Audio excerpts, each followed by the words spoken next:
Hello, everyone. Woohoo! First episode of Connectedly. This is pretty exciting. So exciting, in fact, that I'm nervous, but I am so happy to be doing this because this is not only something that I am so passionate about, but I also know that this is something that is just so needed in the world right now. And despite my nerves, I know that I have to push on, because even if my voice gets heard by one person in this world, one woman who it might reach home for her and lift her spirits, then I've done my job and it was worth the nerves. So let's do this together. Hey, you can hold my hand through this. So what we're going to cover in this very first episode of Connectedly is a little bit about what we're going to cover throughout our time together on Connectedly in this podcast. I want to delve a little bit into who I am and why I'm doing this, why it's important for me personally, because I think part of my story is important. It's part of, I guess, why I'm passionate about connection and then doing this podcast so that you can understand where it's all come from.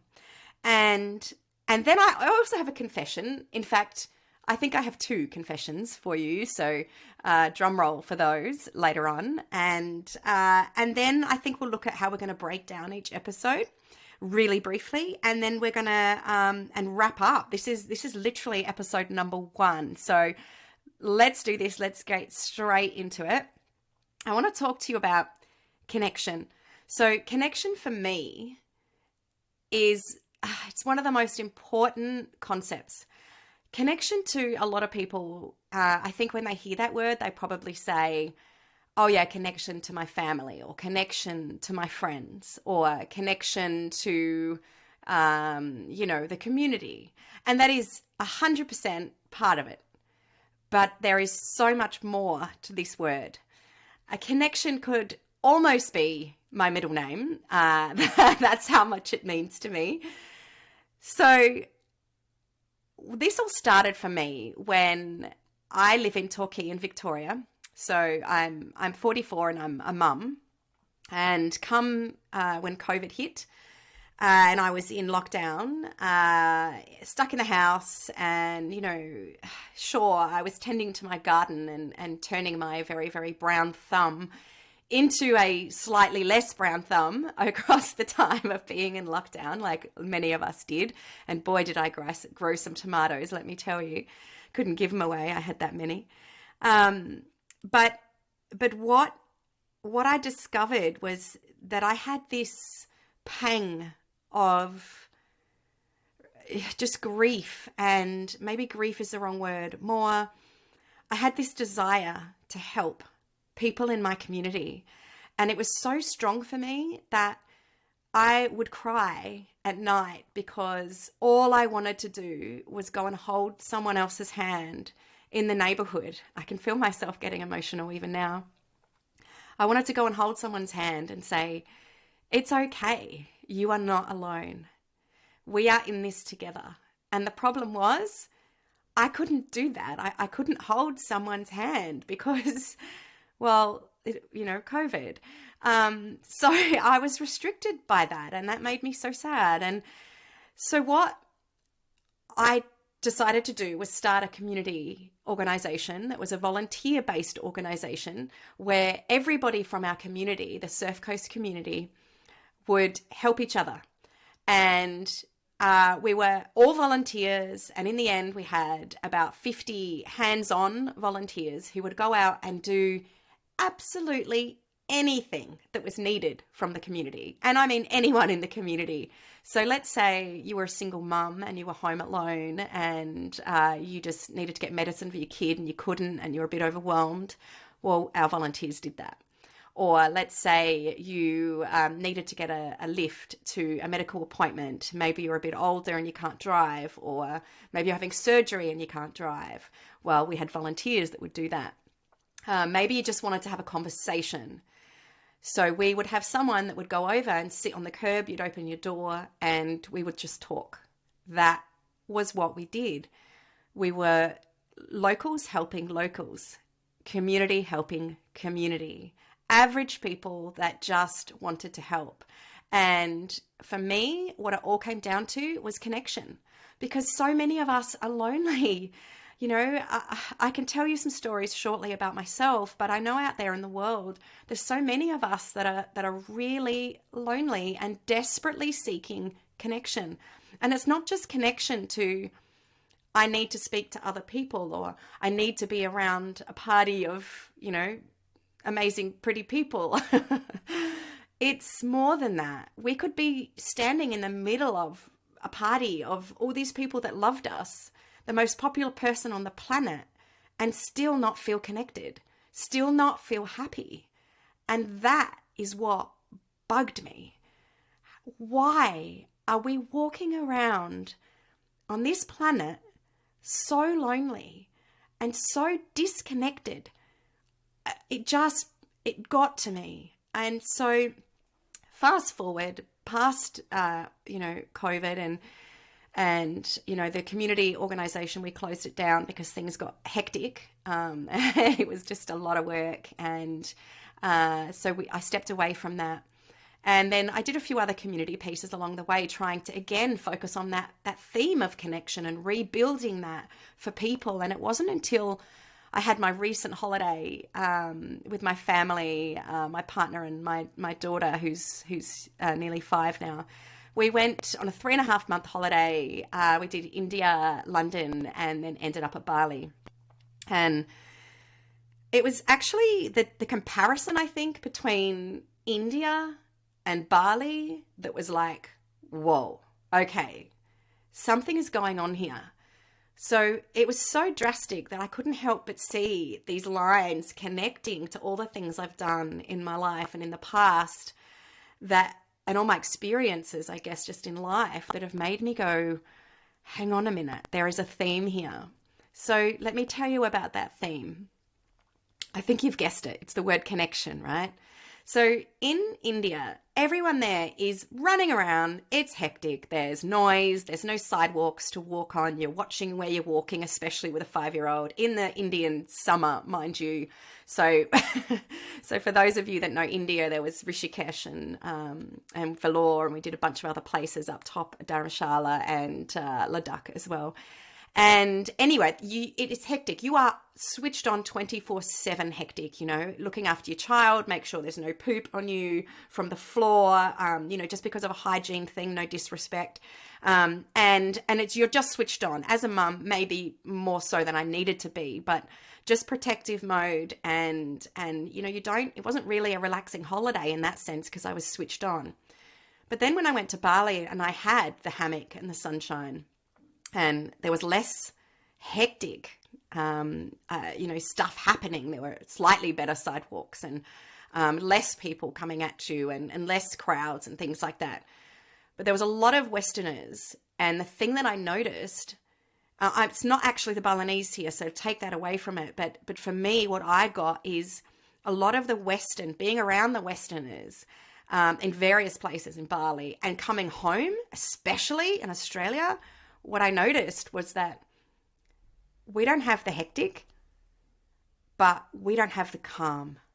We don't have that calmness that the people in India have. They've got something that is so peaceful and connected. And so it got me questioning, what is that about? And what is it that we're missing that they have, that they seem to get perfectly well, that we don't get? So this is the theme of connection.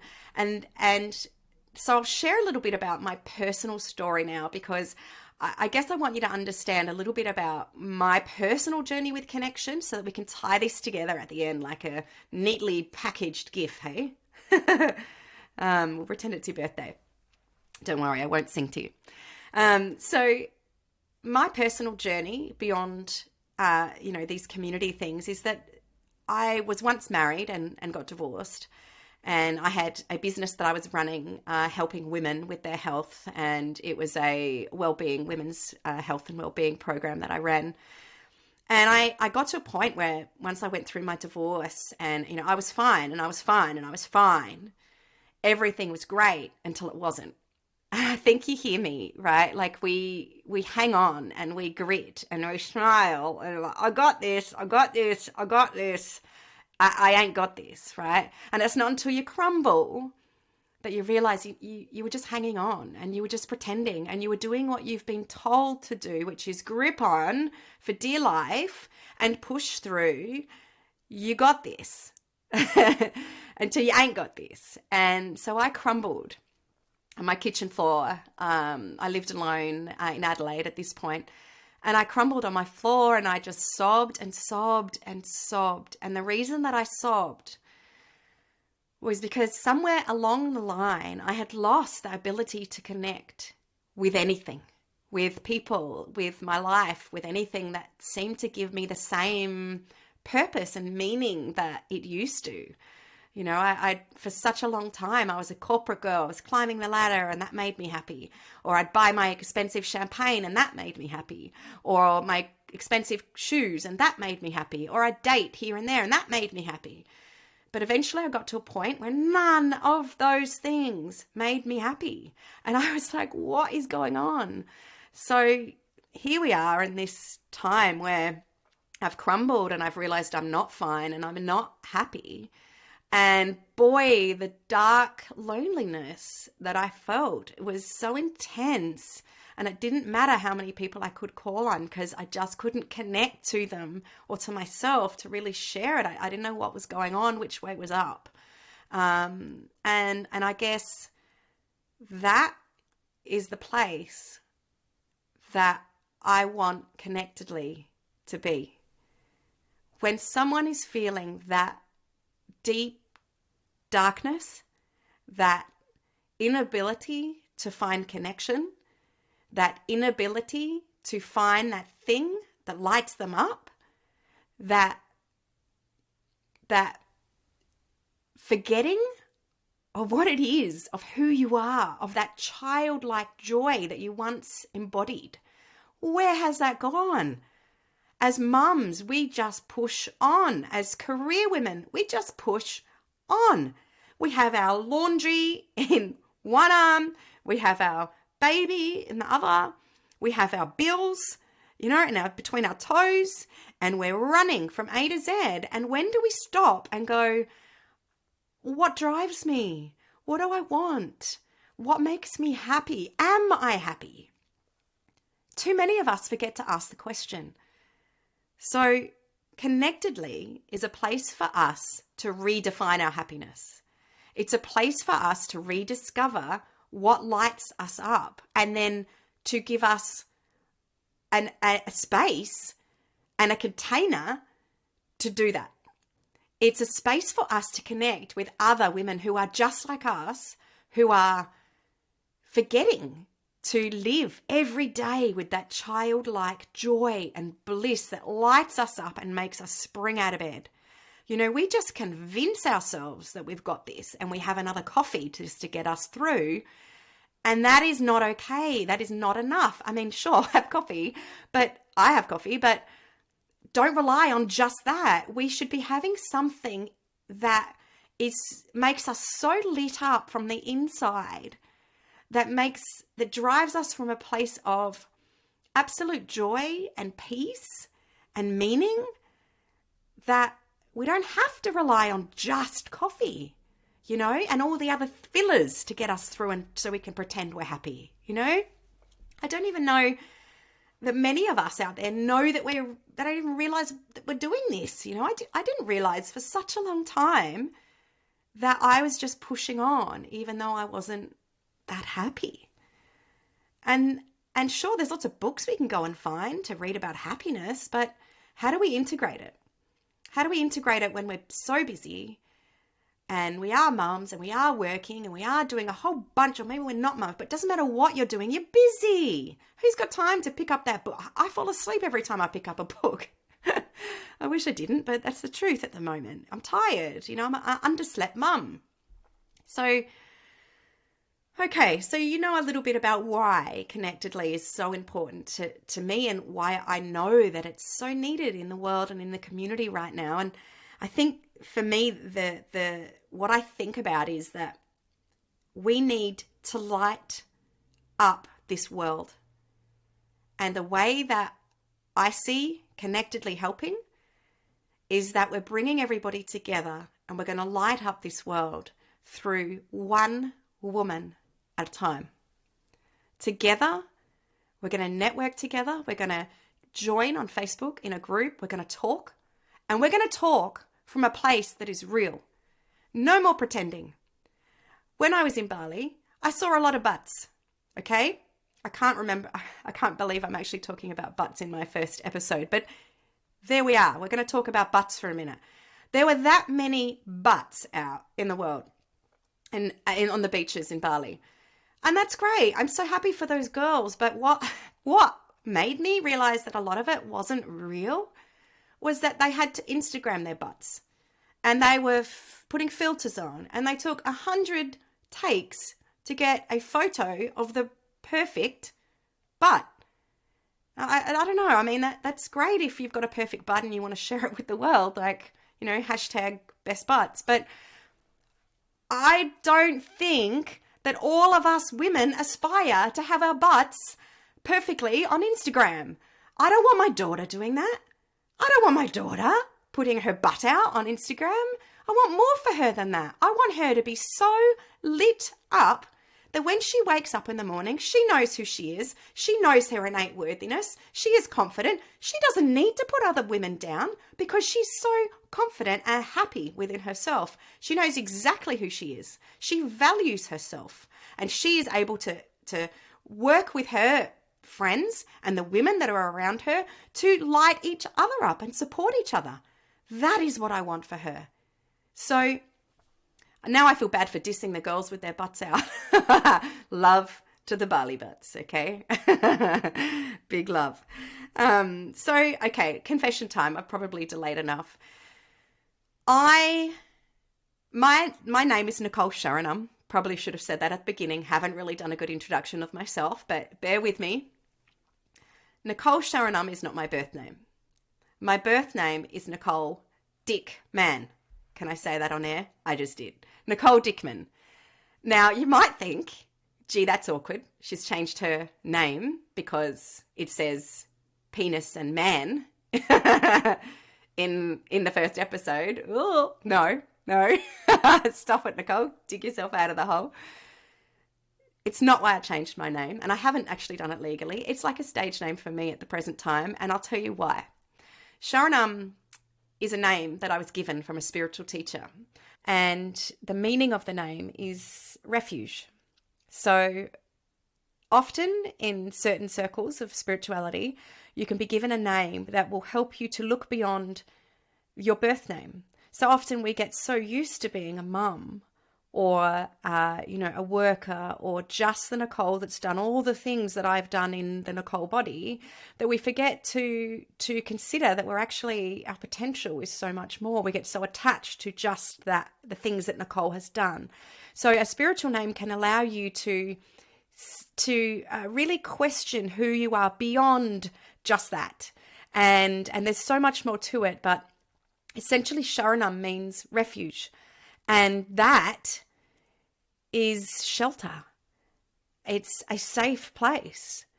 It's a place that women can connect together and feel safe, right? What better name? I couldn't think of a better name for what it is we're doing here. So Sharanam is that at its essence. And that is why I'm Nicole Sharanam. I have been on a very, very, very long, intense journey. Many of us have. My journey was after I actually started with a Vipassana retreat where I was so into my meditation. It's 10 days long. For those of you who don't know what it is, you go and you sit together with a group of people and you do 11 days, absolutely no talking. You're not even supposed to look at other people. And you meditate pretty much 75% of your day and have only 2 meals, etc., etc. Day 3, my brain was screaming at me, get out, get out, get out, get out. This is a cult, blah, blah, blah. All the things your mind does to try and keep you safe on the couch eating potato chips. And I was terrified. My brain was right. And I just said to myself, stick through it. Stay in it, Nicole. Stay in it and keep going and see what happens. Meditate as hard as you could meditate, which is probably not like the best motto in life, but get in there and just own it. And so I stepped up, and every day I was the first one there, 4 a.m. They'd ring the bell and I'd spring out of bed, jump in the shower so that I wasn't tired, go straight. I was the first one in to meditate and the last one to leave. And let me tell you, it changed my life. So I had an experience where I just left my body and I was all energy.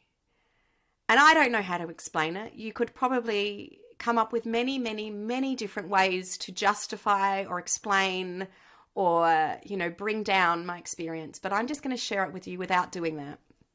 What I experienced and what I felt was that I am not limited to this body.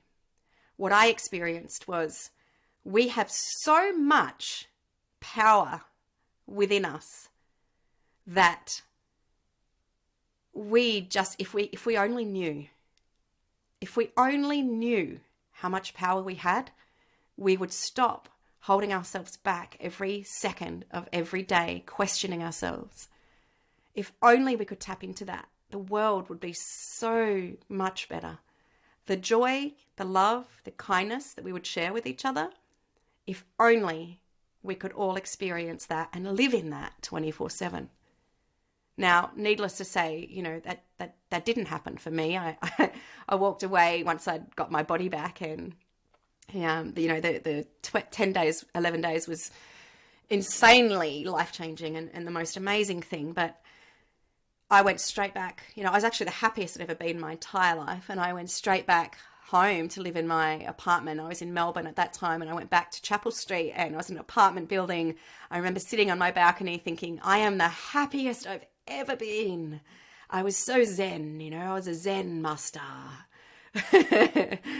And then the next day the girlfriends ring, do you want to go have champagne? Yeah, sure. And then I'm out at the bar kicking my heels up, with my in my stilettos, and straight back into my body and straight back into doing the stuff that I've always done. And that is the journey, I think, for many of us. So I got a taste of what not just being my body and not just being Nicole felt like. And that is a piece of why I feel like this is also important, and doing this podcast so that we can start to experience ourselves not just as this limited Nicole that is a mum identity. I don't want to be just Nicole the mum that is, picking up the laundry. Oh my God, I'm tired thinking about that. No offense to anyone that is that, but that's not for me. And if it's not for you, then don't limit yourself to that. So I would like to have a supportive community myself, where we as women, we can talk and we can share, and we don't just limit ourselves, where we can kick our heels off, let our hair down, kick our heels off, kick our shoes off, because kicking our heels off might hurt. And, sit down and gas bag, but on real stuff. I don't want to talk about the curtains. I've never been that girl. Oh my gosh. I don't want to talk about the curtains. I'm here to talk about the stuff that lights you up, and the stuff that hurts, and the stuff that gets in and helps you to learn that you aren't just Nicole, the laundry doer, or the mum, that stuff that really digs in and hurts. That's the stuff that's there for us to uncover our truth. That's the stuff for us to have spiritual growth, or get rid of the word spiritual, because I know that word terrifies a lot of people. And I will do an episode at some point by getting an expert in that we can talk about that word and we can unpack that word, because spiritual to me just means the power within. Well, there it is, it doesn't have to be this big God, Jesus thing, that's never been my gig. It might be yours, and great, but for me, spirit is what's within, the power of what's within, and that is what I'm talking about. And that power that's within, that light, that is contagious. And that, when we're in a group of women who are sharing and talking and teaching each other through the wisdom of the things that we've experienced and learned and our hardships, that light is contagious and it will light up the world. It will help light up the world one woman at a time. So that is the goal here. I have another confession. My name change.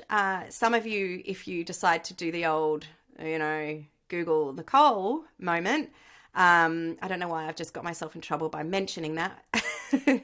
But Nicole Dickmann was I actually did go on Big Brother. There was in I was 21, I think. Very, very, very different person back then. Gosh, bleached blonde hair and I went on this show to find myself, which sounds ridiculous. Who goes on Big Brother to find themselves?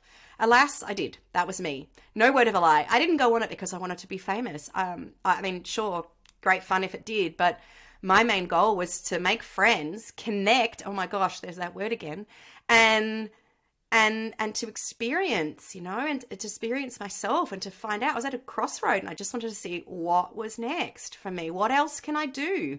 What else can this do, And so I put it to a test, and after 3 months of auditioning, I ended up on the second Big Brother of all time. I was actually on standby for the first Big Brother, and so the producer was like, you got to try out next year, and so I did.